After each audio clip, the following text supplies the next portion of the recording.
Fala, turma, sejam bem-vindos, muito bem-vindos e bem-vindas a mais uma aula nossa de Química. Mais uma vez me apresentando, vocês já me conhecem um pouco das muitas aulas que a gente já viu. Sou José Carlos Júnior, sou professor de Química de vocês e hoje a gente vai falar sobre propriedades da tabela periódica. Antes de eu falar sobre propriedades da tabela, é muito importante, antes dessa aula, que vocês vejam um vídeo. Esse vídeo daqui de 4 minutos no YouTube, você pode pesquisar com esse título mesmo, é desse canal aqui. Esse canal TED Ed. Se vocês não conhecem esse canal, conheçam porque é interessantíssimo para vários assuntos, para química, para física, para matemática, para história, muito interessante mesmo. E aí o vídeo ele é todo em inglês, está aqui passando mais ou menos o que é o vídeo na tela para vocês.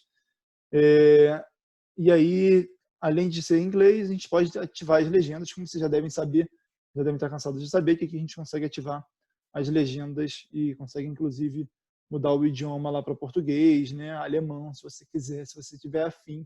Mas acho que ninguém vai estar afim do alemão. Português acho que atende bem a gente. Essa é a primeira dica da aula de hoje. Assistam esse vídeo antes dessa aula começar. Depois desse vídeo, agora que você já assistiu esse vídeo, a gente vai falar sobre propriedades da tabela. E aí, para falar sobre propriedade, eu vou acabar compartilhando minha tela de novo, para a gente ver uma coisinha aqui que eu vou mostrar para vocês sobre essa parte daqui nesse site. Se vocês quiserem conhecer também, fiquem à vontade. O site está aqui em cima. Vocês estão vendo ali qual é o endereço. E aí, o site está todo em inglês, eu vou para esta parte daqui, para as propriedades da tabela. Aqui está escrito em inglês, como vocês estão vendo. E é isso que eu quero que a gente veja nesse momento. Eu cliquei aqui nesse, exatamente, energia de ionização, raio atômico e raio iônico, em inglês, como eu disse, para a gente comparar dois átomos. Então, vou comparar dois átomos aleatórios aqui, o sódio e o césio. Olha para a imagem. Eu tenho aqui sódio e eu tenho aqui césio. Entre os dois, se a gente fosse ter que falar, qual dos dois é maior? Qual tem maior raio? Entre os dois, o raio, o tamanho do átomo do césio é maior do que o do sódio. E esse é o césio e esse é o sódio. Outra coisa que a gente pode falar. Olha o número de prótons e elétrons. Sódio 11 elétrons, 11 prótons, césio 55. Tá. Além de número de prótons e elétrons, a gente pode olhar outra informação. Aqui, quantas camadas eletrônicas tem? Esses pontinhos representam elétrons. Pontinho, pontinho, pontinho, pontinho, vários elétrons. Aqui é elétron também. E essas linhas representam as camadas eletrônicas. Então aqui eu tenho 1, 2, 3 camadas eletrônicas. Aqui para o césio eu tenho 1, 2, 3, 4, 5, 6 camadas eletrônicas. E vocês lembram da aula passada que eu falei o seguinte: o número do período do elemento vai indicar o número de camadas. O sódio está no terceiro período. Primeiro, segundo, terceiro. O césio está no quarto, quinto, sexto período. Sódio tem 3 camadas eletrônicas, césio tem 6 camadas eletrônicas. Se eu fosse olhar o frâncio, que está aqui, ele teria 7 camadas eletrônicas, porque ele está no sétimo período. É isso que eu queria mostrar para vocês, já da aula passada, que a gente já tinha visto um pouquinho sobre. Então, em relação a esses dois, entre sódio e césio, esse tem 6 camadas e esse aqui tem 3, quem é maior? É o césio. Está aqui escrito, ó, raio atômico, 298 picômetros. Aqui do sódio seria 190 picômetros. Dá para ver pelo valor que do césio é maior do que o do sódio. E é isso que a gente vai ver a partir desse momento. Então, a partir desse momento, a gente vai ver um pouquinho sobre quem é maior, quem é menor, relações em relação ao tamanho do átomo. E para isso, a gente vai precisar sempre de uma tabela periódica. Vou sempre colocar uma tabela periódica junto nas listas de vocês. Então, está aí a tabela que vocês vão ter normalmente acesso. Raio atômico, como a gente falou, é a medida experimental do tamanho do átomo. Aí, entre dois átomos, lítio e sódio. Lítio está aqui, sódio está aqui, na representação. Quem é maior olhando para a imagem? Sódio é maior. Olhando para a tabela, a gente vai ver que sódio é maior de fato, porque o sódio está no terceiro período e o lítio está no segundo período. Se ele está no terceiro período, ele tem 3 camadas eletrônicas. Como está mais ou menos aqui escrito, para átomos do mesmo grupo, quanto maior o período, maior vai ser o número de camadas eletrônicas. Logo, maior vai ser o raio atômico. Então, entre bário e cálcio, a gente pode olhar aqui, bário e cálcio estão no mesmo grupo, o cálcio está no 4º período. O bário está no 6º período. O bário, por estar no 6º período, tem 6 camadas eletrônicas. E com isso, ele tem maior raio. Dessa forma, se ele tem maior raio atômico, a gente pode indicar esse elemento aí como maior. A gente pode interpretar dessa forma. Só que, se der empate no período, elementos químicos do mesmo período, lítio e berílio, se a gente volta à tabela periódica aqui, lítio e berílio estão no 2º período. Quando der empate no período, a gente vai olhar o Z, o número atômico. E aí, quanto maior o número atômico, no mesmo período, menor o raio vai ser. Então, esses dois estão no mesmo período. Lítio tem número atômico 3, berílio tem número atômico 4. Se vocês repararem a imagem aí, pela imagem, o tamanho do lítio é maior do que o tamanho do berílio. E é razoável que isso aconteça, porque no mesmo período, eles estão no mesmo período, os dois são do 2º período, tem 2 camadas eletrônicas, como está mostrando aí a imagem. No mesmo período, quanto maior o Z, menor o raio vai ser. Do berílio, o Z, o número atômico, é 4. Do lítio, é 3. Então, quanto maior o Z, menor é o raio. Esse daqui tem maior número atômico, esse daqui vai ter, então, menor raio. É basicamente o seguinte: se eu tenho 4 prótons, eu vou ter 4 elétrons também. Se eu tenho 3 prótons, eu vou ter 3 elétrons também. 3 prótons e 3 elétrons, e a segunda situação, 4 prótons e 4 elétrons, positivo com negativo, próton positivo e elétron negativo. No segundo caso, 4 prótons e 4 elétrons, a atração é muito maior. Se a atração é maior, a distância entre núcleo e eletrosfera, a região que contém os elétrons, tende a, se a atração é maior, essa distância tende a diminuir. Se a distância diminui, o raio também, dessa maneira, vai sofrer uma diminuição. O tamanho do átomo vai sofrer uma diminuição, como está mostrado aí na imagem. Então, entre os dois, o lítio é o que tem maior raio, pelo que a gente acabou de ver. Aqui está escrito, mais ou menos, não sei se vai dar para enxergar. O raio do lítio é 167 e do berílio é 112. Tem aqui só para vocês lembrarem bem em relação a setas de raio, eletronegatividade, energia de ionização. Isso aqui vai estar muito presente para a gente. Para saber qual é o elemento químico que tem maior raio, a gente sabe de quanto mais para baixo estiver, maior vai ser o período. Então, mais uma vez, vou fazer a comparação entre chumbo e carbono. Chumbo está aqui, no 6º período, 6ª linha. Carbono está aqui no 2º período, 2ª linha. Se o carbono está no 2º período, tem 2 camadas eletrônicas. E o chumbo, 6 camadas eletrônicas. O maior raio vai ser do chumbo, quanto mais para baixo tiver. E se der empate, principalmente olha se der empate no período, quanto mais a esquerda tiver, maior vai ser o raio também. Por exemplo, entre lítio e berílio, o maior raio era do lítio. Basicamente, a gente está dizendo o seguinte: entre lítio e flúor, eles estão no mesmo período. O número atômico do lítio é 3, do flúor é 9. O lítio, dessa maneira, tem menor número atômico. No mesmo período, quanto menor o número atômico, maior o raio. Ele é quem vai ter maior raio. Basicamente, é essa seta que a gente está falando. Quanto mais a esquerda tiver, menor vai ser o número atômico no mesmo período. E com isso, maior vai ser o raio. Para raio iônico, se a gente fosse falar de raio iônico, a gente vai ter que lembrar que o raio do cátion é menor do que o raio do átomo neutro, que aí, no caso, é menor do que o raio do ânion. É só lembrar disso. E aí, se eu tenho uma situação dessa, alumínio mais, alumínio 2+, a gente tem como saber qual é o elemento que tem menor raio. Quanto mais catiônico for, quanto mais cátion for, por exemplo, quanto mais cátion, quanto mais carga positiva tiver, menor vai ser o raio. Esse tem menor raio, depois vem esse, e esse é o que tem maior raio entre esses três. Se fosse, por exemplo, entre F- e flúor só, o maior raio seria do F-, porque o raio do ânion é maior do que o raio do átomo neutro. É mais ou menos essa relação de raio iônico que a gente pode falar. Finalizamos raio, é o mais longo porque todas as outras vão depender de raio atômico, basicamente. Todas as outras que importam vão depender de raio atômico. Terminamos raio, agora a gente vai para a energia de ionização. A gente vai pensar no seguinte: se eu tenho próton e elétron próximo, para eu remover o elétron de um átomo, é sempre da camada de valência. A gente já viu isso, que quando a gente retira elétron de um íon, a gente estava falando disso um pouco nas aulas anteriores, quando a gente tira elétron para formar um cátion, a gente vai retirar sempre da camada de valência. A gente vai pensar no seguinte: quem tem maior raio aqui? É o sódio. Se o sódio tem maior raio, a distância entre próton do núcleo e elétron da eletrosfera vai estar mais longe, mais distante, no caso do sódio, em relação ao lítio, porque o raio é menor. Se a distância é maior no caso do sódio, pensa, você vai gastar mais ou menos energia para arrancar esse elétron. Se a distância é maior, a atração é menor. E aí você vai gastar menos energia. Então, em outras palavras, o que eu quero dizer é, quanto maior o raio, menor é a energia de ionização. Então, por exemplo, o raio atômico do sódio, 190 picômetros. Do lítio, 167. A energia de ionização do sódio está aqui, 495,6. A do lítio está aqui, 519,9. O lítio tem maior energia de ionização, gasta mais energia. Próton e elétron estão mais próximos. É mais difícil você tirar se o próton está meio que puxando o elétron. A carga positiva está puxando a carga negativa. Quando está mais distante, é mais fácil de você fazer essa remoção.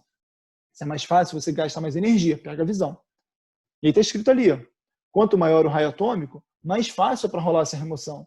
E aí, com isso, menor vai ser a energia gasta para rolar essa remoção. Em outras palavras, quanto maior o raio, menor é a energia de ionização. Vimos no período. Aqui, por exemplo, em períodos diferentes. Lítio tem 2 camadas, no segundo período. Sódio tem 3 camadas, só no terceiro período. Sódio tem maior raio, por consequência vai ter menor energia de ionização. O lítio vai ter maior energia de ionização. Agora, da mesma maneira que no mesmo período, lítio e berílio, o raio do lítio era maior do que o do berílio, a energia de ionização do berílio vai ser a maior, porque quanto menor o raio, mais energia você gasta, como a gente está falando aqui há um tempinho. E aí com seta acaba sendo uma coisa que a galera usa muito, a do raio era para a esquerda e para baixo, da energia de ionização vai ser para a direita e para cima, como está aí bem mostrado nessas setas. Ou seja, normalmente átomos que estão mais à direita, os gases nobres, que são mais estáveis, é mais difícil você arrancar esses elétrons. Átomos que estão mais acima, também na tabela periódica, que tem um raio pequenininho, vai ser mais difícil você conseguir fazer essa remoção da mesma maneira. E outra, terceira mais importante também é a eletronegatividade. As outras eu vou passar um pouquinho mais rápido. Eletronegatividade vai ser a capacidade, então, que o átomo tem de atrair elétrons de outro átomo. Então, por exemplo, lítio e sódio, mais uma vez o mesmo exemplo, é de atrair elétrons de outro átomo. Eu botei aqui esse pontilhado, suponha que aqui nesse ponto do meio sejam os prótons, esse X, o elétron de outro átomo. Pontilhado é a distância entre eles. Onde a distância entre eles, entre próton e elétron de outro átomo, é maior? No caso do lítio ou no caso do sódio? Do sódio, porque o raio do sódio é maior. Se o raio do sódio é maior, a distância vai ser também maior. Vai conseguir atrair melhor ou pior? Pior, porque você tem menor poder de atração desse elétron que está do outro lado. Ou seja, quanto maior o raio, menos eletronegativo, menos atrai elétrons de outro átomo. Basicamente essa relação. Então, raio do sódio é maior e a eletronegatividade dele, por consequência, seria menor. E aí, assim como na energia de ionização, quanto maior o raio atômico, menor a eletronegatividade. A gente falou um pouquinho dessa relação. Entre lítio e berílio, o lítio tem maior raio. Com isso, ele vai ter menor eletronegatividade. O berílio é mais eletronegativo. Isso a gente pode ver através da tabela periódica. Por exemplo, sódio e magnésio. Quem é que tem maior raio? Se a gente pensar, quem está mais à esquerda. O sódio tem maior raio. Mas a eletronegatividade, o valor está aqui dado na tabela. Do sódio é 0,9. Do magnésio é 1,2. Ou seja, o magnésio é mais eletronegativo e ele tem um raio que a gente pode indicar como menor. Então, quanto menor o raio, maior a eletronegatividade. Da mesma maneira, se o raio cresce para a esquerda e para baixo, a eletronegatividade vai crescer para a direita e para cima. Só que, ao contrário da energia de ionização, que consideravam os gases nobres, aqui gases nobres não têm eletronegatividade porque eles já são estáveis, então eles não vão atrair elétrons de outro átomo. A ideia é mais ou menos essa. E por isso o elemento mais eletronegativo, que está mais à direita e mais para cima, é o flúor.